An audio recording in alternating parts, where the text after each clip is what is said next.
போடியில் இளம்பெண் சந்தேக மரணத்தில் திடீர் திருப்பம். மகளை கொன்று நாடகமாடிய தந்தையை 24 மணி நேரத்தில் தட்டி தூக்கிய காவல்துறையினர். நடந்தது என்ன?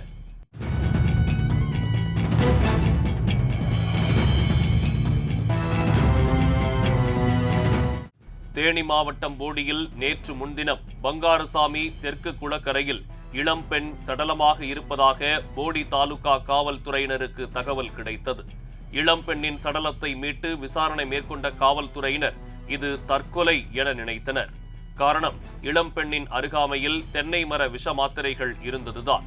ஆனால் பெண்ணின் கழுத்தில் காயங்கள் இருந்ததால் சந்தேக மரணம் என பதிவு செய்து போலீசார் விசாரணையை துவங்கினர். விசாரணையில் அந்த பெண் சின்னமனூர் மார்க்கையன் கோட்டையைச் சேர்ந்த தங்கையா மகள் பிரவீணா என்பதும், இவருக்கு ஏற்கனவே திருமணம் முடிந்து ஒரு ஆண் குழந்தை இருக்கும் நிலையில் குழந்தையை தந்தையிடம் விட்டுவிட்டு தனது காதலன் மாசு காளை என்பவருடன் கடந்த 10 வருடங்களாக வாழ்ந்து வந்துள்ளார். இவர்களுக்கு 2 ஆண் குழந்தைகள் உள்ள நிலையில் இருவருக்கும் அடிக்கடி சண்டை ஏற்பட்டு வந்துள்ளது. இந்நிலையில் பிரவீணாவுக்கு புதிதாக திருப்பூரில் உள்ள ஒரு நபருடன் பழக்கம் ஏற்பட்டு அவரிடம் தொடர்ச்சியாக பழகி வந்துள்ளார். இதனை அறிந்த காதலன் மாசு காளை உன்னை கொன்று விடுவேன் என சண்டையிட்டு கோபத்தில் வெளியூர் சென்றுள்ளார். இந்நிலையில் பிரவீணா தனது தந்தை தங்கையாவிடம் தன்னை காதலன் மாசு காளை அடித்து துன்புறுத்துவதாகவும் தன்னை காப்பாற்ற வேண்டும் எனவும் கூறி உதவி கேட்டுள்ளார். மேலும் பிரவீணா திருப்பூரில் உள்ள ஒரு நபரை காதலிப்பதும் அவருக்கு தெரிய வந்துள்ளது. இதனால் மிகுந்த கோபத்துக்கு ஆளான தந்தை மகள் பிரவீணாவை கொலை செய்ய திட்டம் தீட்டியுள்ளார். தனது மகன் திருமணம் தடைபட்டதற்கு காரணம் தனது மகள் பிரவீணாவின் முறையற்ற காதல்தான் என்று கோபத்தில் இருந்த தந்தை மகளை கொன்றுவிட வேண்டும் என முடிவு செய்துள்ளார். அதன்படி மகளை 2 தினங்களுக்கு முன்பாக இரவு 11 மணி அளவில் தேனி நோக்கி அழைத்துச் சென்றுள்ளார்.